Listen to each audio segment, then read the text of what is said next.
ઠાકોરજીનું મોઢું તો બતાવજો. આ સ્થિતિ થઈ ગઈ છે કે વલ્લભકુલ સેવાને પ્રધાનતા આપવાની બદલે લંડન જવાનો ટાઈમ, અમેરિકા જવાનો ટાઈમ, વૈષ્ણવ પાસે બધે મળવાનો ટાઈમ, ફેસબુક વોટ્સએપમાં સતત ઓનલાઈન બિરાજવાનો ટાઈમ, સતત જ્યારે જોઈએ ત્યારે કૃપાદ્રષ્ટિ કરતા જ હોય. તો સેવામાં જવાનો કેમ ટાઈમ નથી એ બતાવો.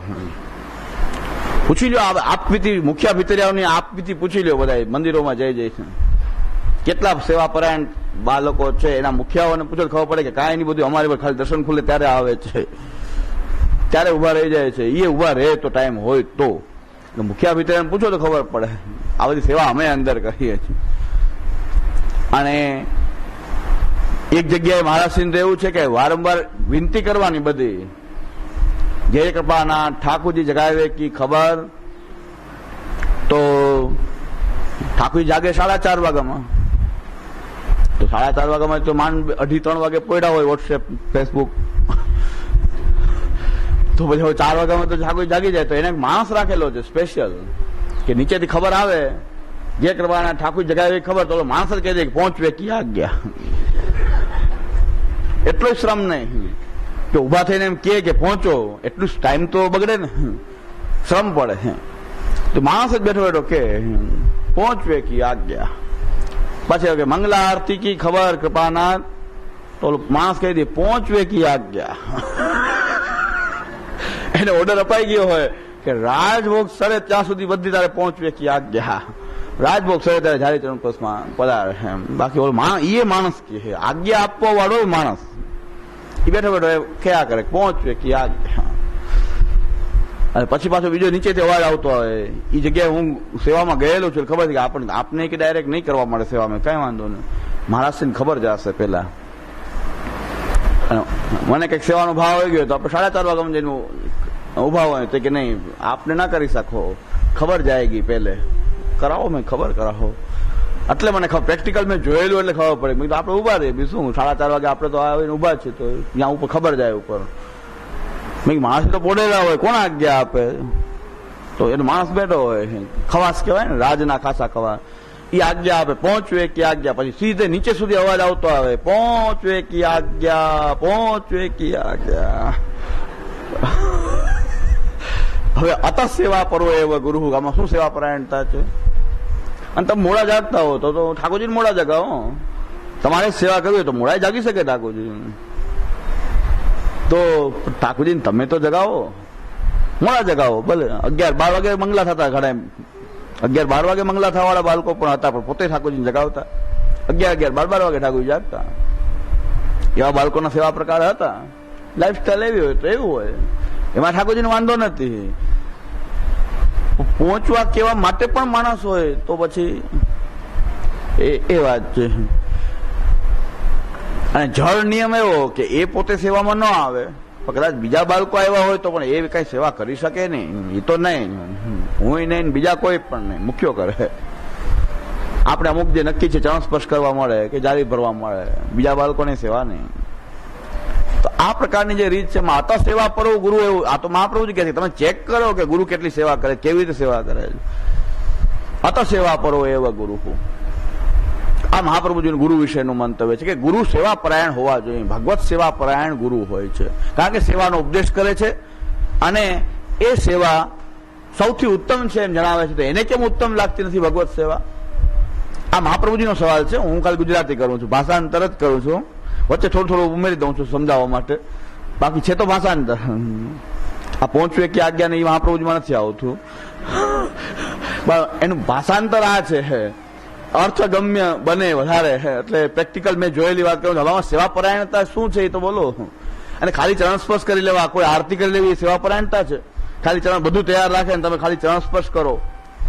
અને ભોગ ધરવા માટે તમારે ઠાકોરજીને ભોગ ધરવો છે તો મુખ્યો એક નંગ લઈને ઉભો હોય, બધી સામગ્રી સજાઈ ગઈ, એક નંગ લઈને તમે આમ ધરી દો, એ કઈ સેવા છે? કા એક એક વસ્તુ મારી રીતે હાથ લગાવી દો, બધું તૈયાર હોય ખાલી હાથ, તો આ કઈ સેવા છે? બધું તૈયાર રાખ્યું છે, મુખ્ય સાજીને કરે તૈયાર રાખ્યું છે, ખાલી આ રીતે હાથ લગાવું. જારીજીને લોટી આપે આમ ઓલા પધરાવી દેખાડે, તો આ કઈ સેવા છે? આ સેવા પરાયણતા તો નથી, આ તો સેવા પરો એવો ગુરુ. પુષ્ટિ માર્ગી ગુરુ એ સેવા પરાયણ હોય છે, અને સેવા પરાયણ હોય એ જ ગુરુ છે. એટલે વલ્લભ કુલ હોય એ જરૂરી, ચાલો, પણ એમાં પણ સેવા પરાયણ હોવા જરૂરી છે. બીજી વાત, દંભાદિ રહિતમ નરમ, દંભ આદિ, પાષંડ, દંભ, કામ, ક્રોધાદિ એનાથી રહિત હોય. એ તો મેં કરી દીધી 2 દિવસ પહેલા કરી દીધી કે ભાઈ કોઈ 2 દિવસ પહેલા મેં વ્યાખ્યા કરી દીધી આ તો વાતની. ફરી પાછું રિપીટ કરી દઉં. પૂરી વ્યાખ્યા એ છે, એ મેં આની પહેલા કરી દીધેલું છે, 2-3 દિવસમાં મેં બધી વાત કરી છે, છતાં ન આવ્યો હોય ખ્યાલ ના હોય, કદાચ મગજમાં નીકળી ગયું, ફરીથી આપણે રિપીટ કરું. જો સેવાના હેતુથી કરવામાં આવતું લૌકિક વૈદિક પણ સેવા હોઈ શકે.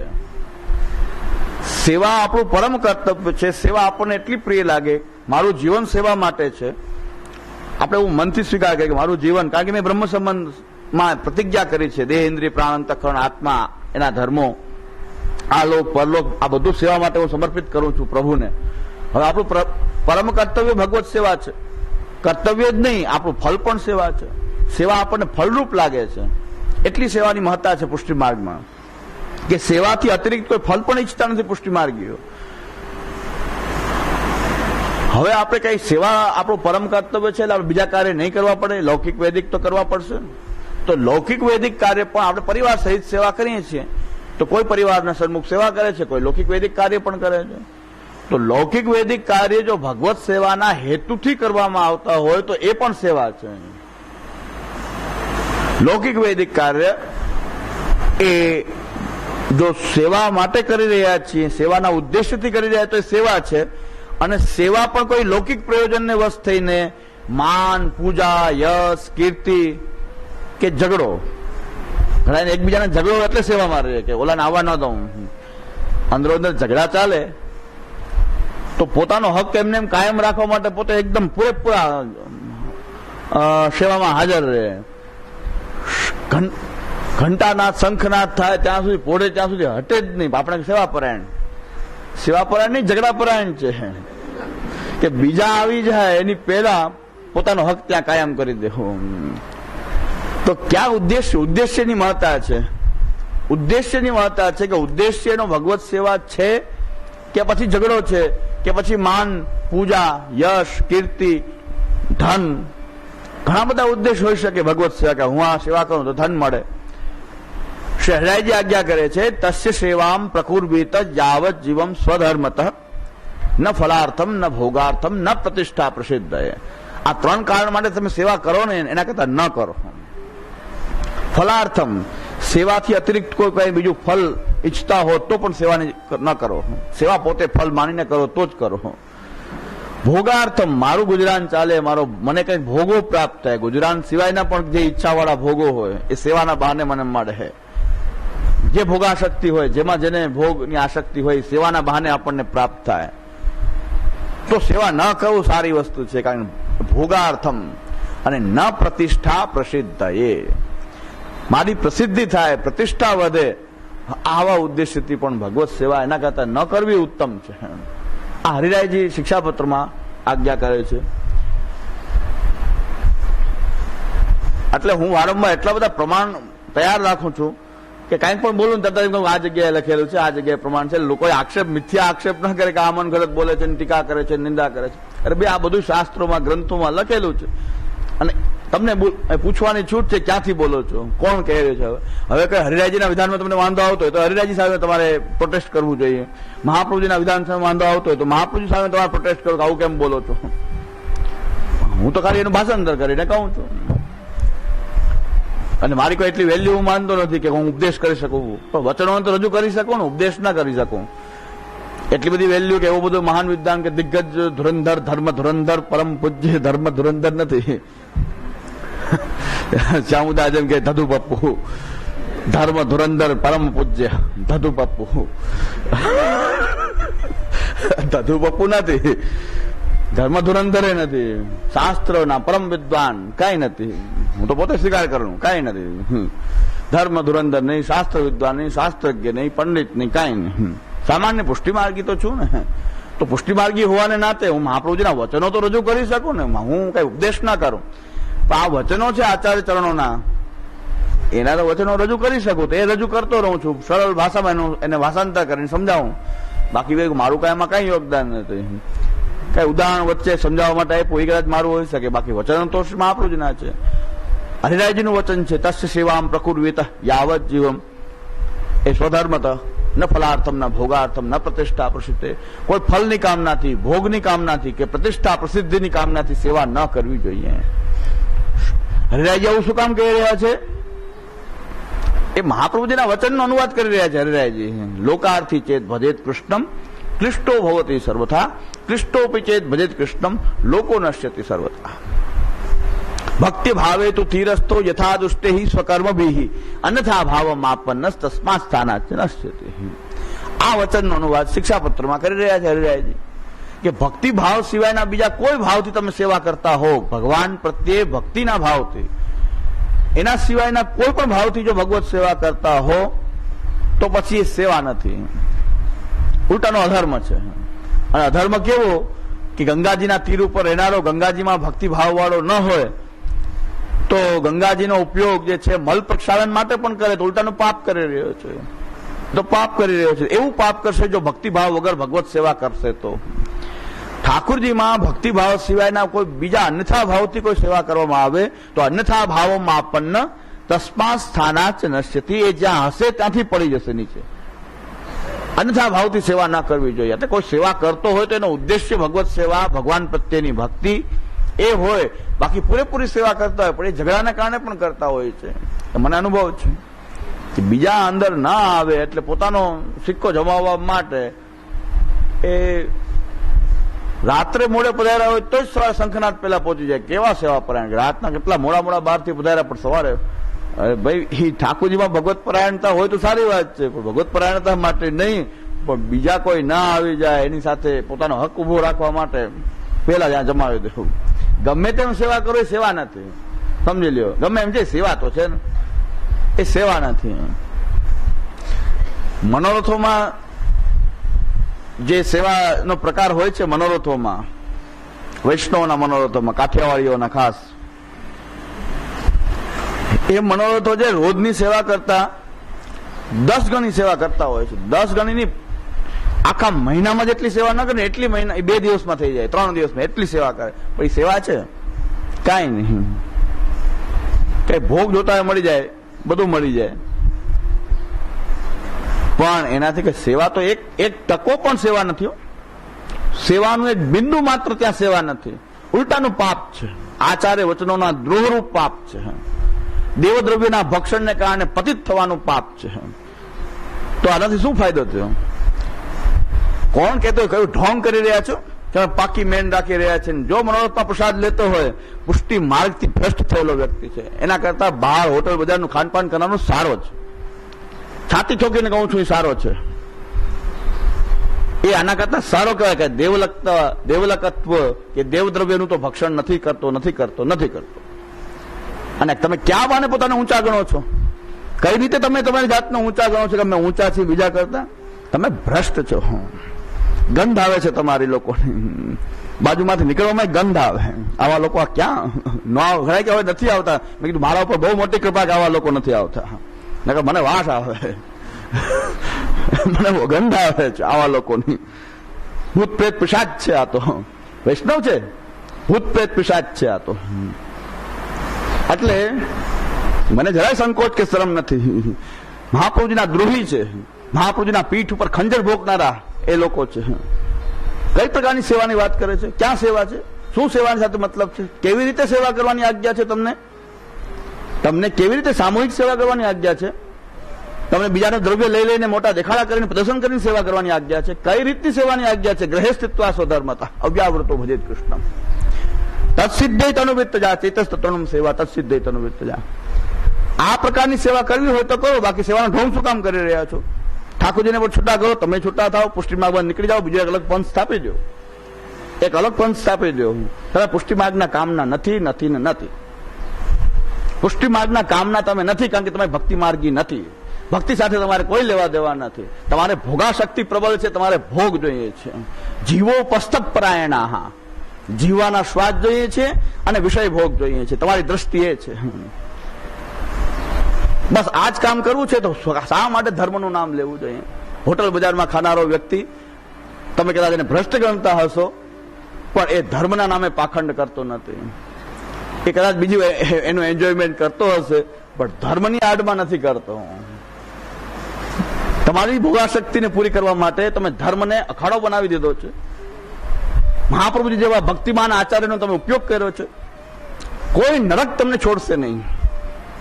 મહાપ્રભુજી જેવા દિવ્ય આચાર્ય સાથે તમે ખિલવાડ કર્યું છે. અમે લોકો પણ જો કરશું તો આ 28 પ્રકાર નરક છે ને અમારી માટે ઓછા પડશે. 28 પ્રકારના નરક છે ને ઓછા પડશે. એટલે આ નરકમાંથી છૂટા કરવા માટે કહું છું કે આ મહાપ્રભુજી સેવા ભક્તિમાન આચાર્ય સાથે એના છત્રછાયામાં રહીને એનું નામ આગળ કરીને તમે તમારી ભોગાશક્તિની પૂર્તિ ભગવત સેવા દ્વારા કરવા માંગતા હશો તો આ નરકો પણ મજા લઈ લ્યો. અત્યારે જેટલી લેવી એટલી લઈ લ્યો. આ નરક પણ એ કોઈ નરક પણ આ તમારી માટે ઓછા છે. હું જો આ કાર્ય કરતો હું મારી માટે આ નરક પણ ઓછા છે. એના કરતા કઈ બીજું સ્પેશિયલ બનાવવું પડશે નરક. ત્યાં બધા ભેગા થશે. હા, એક સ્પેશિયલ નરક બનાવવું પડશે કે જે શાસ્ત્રમાં હજી સુધી બતાવ્યું નથી એવું નરક બતાવવું પડશે. ગુસાઈજી તો કહે જ છે કે કેવલાંધન તમોગાહા. ગુસાઈજી તો એકદમ છૂટથી બોલવા વાળા છે. અને અમે પણ ગુસાઈજીના બાલક હોવાને કારણે શું કામ કોની શરમ રાખવી? શા માટે શરમ રાખવી? મહાપુરુષ સાથે એટલો દ્રોહ કરે, ખિલવાડ કરે આવા ભક્તિમાન આચાર્ય સાથે, એની કઈ શરમ રાખવી જોઈએ? શું કામ તિલક તાણી રહ્યા છે આવા લોકો? જ્યાં સુધી આવા લોકો તિલક તાણતા રહેશે, જ્યાં સુધી આવા લોકો ભગવત સેવાના નામે મહાપ્રભુજી નામે પાખંડ કરતા રહેશે, ત્યાં સુધી આવી ભાષા જ્યાં જ્યાં હું જઈશ ત્યાં આવી ભાષા પ્રયોગ કરો મને કોઈ વાંધો આવતો નહીં. કે જરાય વાંધો નથી, જરા પણ એનો વાંધો નથી.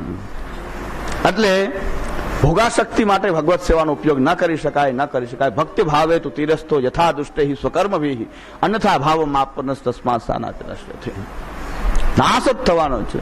અને ગુસાઈજી કહી રહ્યા છે એ સહજ રાક્ષસો છે. ગુસાઈજી કહે છે કે મહાપ્રભુજીના વચનોથી અન્ય પ્રકારની વાતો કરનારા નિસર્ગ ત્રિદશ રિપુતયા એ તો રાક્ષસ જ છે, સહજ આસુરી છે. હવે ગુસાઈજી કેટલી પ્રયોગ કરે જુઓ, કેવા કેવા કડક શબ્દ છે ગુસાઈજી. તસ્માદ શ્રી વલ્લભાખ્ય તદુદિત વતના દન્નથા રૂપયંતી ભ્રાંતા. સાવ ભ્રાંત થયેલી બુદ્ધિ વાળા છે. મગજ ઠેકાણે જ નથી આવા લોકોનું, ચસકી ગયેલું મગજ છે. ભ્રાંતા નિસર્ગ ત્રિદશ રિપુતયા. ત્રિદશ રિપુ એટલે રાક્ષસો. આ તો સહજ રાક્ષસો છે. હવે મને ભૂત પ્રેત પ્રસાદ હું બોલું તો શું વાંધો છે? ગુસાઈજી કહે છે રાક્ષસ છે. આ બધા રાક્ષસો આસુરી લોકો છે. અને ઘણા લોકોને જોઈએ એના કરતા પણ ખરાબ જો કોઈને શરમ આવતી હોય ને આવા લોકોની ભાઈ શરમ આવતી હોય ને કે બીજો કોઈ સંબંધ ન હોય ને વૈષ્ણવી સંબંધ હોય ભાઈ અમને તો વ્યવહારને કારણે ના કેમ પાડવી, આવા સાથે વ્યવહારની શરમ આવતી હોય ને એ પણ એ જ કોટી ના કહેવાય. જેને શરમ આવતી હોય, મહાપ્રભુ શરમ ના આવતી ને આવા લોકોની શરમ આવતી હોય તો પછી એ પણ એ જ કોટીમાં આવશે. એમાં કઈ વખાણ કરવા જેવું નથી. એટલે એ પણ એ જ કોટીના છે. તસ્માત શ્રી વલ્લભાખ્ય તદુદિત વચનાદન થા રૂપ ભ્રાંતા એ તે નિસર્ગતિ શ્રીપુતયા કેવલાંધન તમોગાહા. ખરાબમાં ખરાબ નરક હોય ને અંધતમ કહેવાય. મેં કીધું ને કે આ 28 પ્રકારના તો ઓછા પડે, અંધતમમાં જ જોઈએ. અને અંધતમ કેવું નરક છે?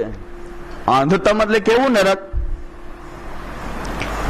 કે મહાપ્રભુજી આજ્ઞા કરે છે કે નરકમાંથી આવેલા જીવો જે છે, નરકમાં ગયેલા જીવો છે એ શ્વાન શુક્રાદિ યોનિષુ જાયતે. જે નરકમાંથી સજા ભોગવીને પાછા આવે તો મનુષ્ય જન્મ ન મળે પણ શ્વાન શુકર એવો જન્મ મળી. અને એ નરકમાંથી જે પાછા આવતા જીવ છે એને પણ જે યોનિ મળે છે એ કેવી છે? કા શ્વાન બને કા ભૂંડ બને.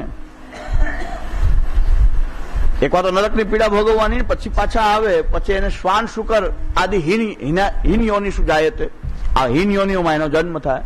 એ સારું કહેવાય. ગુસાઈજી જે ગાળ દીધી છે, મોટો બધો શ્રાપ દીધો છે ને ગુસાઈજીએ, એ તો એના કરતા ખરાબ દીધું છે કે તમે શ્વાન શુકર થવાને પણ યોગ્ય નથી. આમાં આ સમજે તો સંસ્કૃત ના સમજે કેરા કરે. શ્વાન શુકર બનવાને યોગ્ય નથી એમ ગુસાઈજી કહે છે. કેવલાંધન તમોગાહ એટલે શું?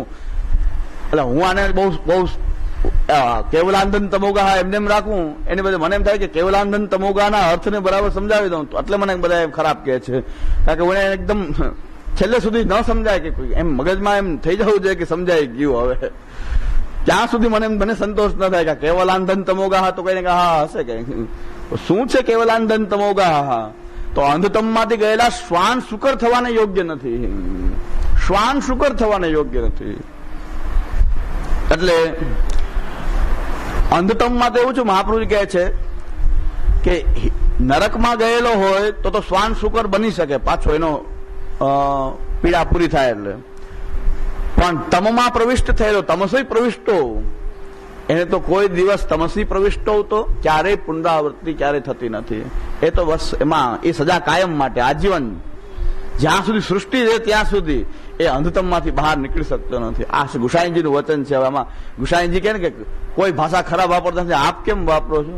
તો હવે આપ બધું તો કહી દીધું, હું ખાલી ભાષાંતર કરું અને એને એકદમ સમજાવું પાછું. એટલે નરક દેખાઈ જવું જોઈએ સામે, ધ્રુજવું જોઈએ. તોય નરકમાં જવા વાળા જીવો ધ્રુજે જ નહીં, એ ન ધ્રુજે, એને ગયે પાર છે.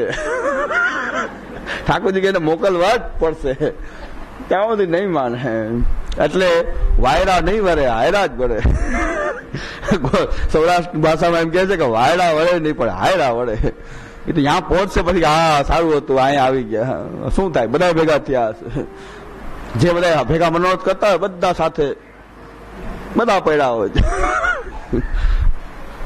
પણ જ્યાં સુધી ન, પણ આ અવસ્થા પુષ્ટિ માર્ગમાં ન હોય તો આટલી કદી ખરાબ ગતિ ન થાય. એમ વિષય ભોગ કરનારા આટલી ખરાબ ગતિ જો પુષ્ટિ માર્ગમાં ન હોત તો ન થાત. અંધતમમાં ન જવું પડે, નરકમાં જાત તો શ્વાન શુકર થઈને તો પાછા આવત. અહીં તો હવે કોઈ ચાન્સ નથી, સૃષ્ટિના પ્રલય પર્યંત કોઈ સ્થાન નથી. હવે ચેતી જાઓ. હું તમને અહીંયા આવીને ફટકારું છું, પણ આ હિત માટે કહું છું કે આ અવસ્થા થવાની છે. જો ગુસાઈજીમાં વિશ્વાસ હોય તો, બાકી ગુસાઈજી જેવું કઈ નહીં હોય તો નાસ્તિકતા જ આવી ગઈ હોય સાવ, મહાપ્રભુ ગુસાઈજી જે કેવું હોય કે અમારે તો આ જ કરવું છે. એ ચેતવવા માટે કહું છું કે ગુસાઈજી આમ આજ્ઞા કરે છે, હરિરાયજી આમ આજ્ઞા કરે છે. એટલે મનગઢ વાત નથી કરતો. તો આ આપણો ભગવત સેવાનો ઉપયોગ મને લાગે હવે સ્પષ્ટ થઈ ગયું ને કે ક્યાં હેતુથી ભગવત સેવા થઈ રહી છે. મેં તો આમ નીચે સુધી વાત મને કોઈ પૂછે સાવ પછી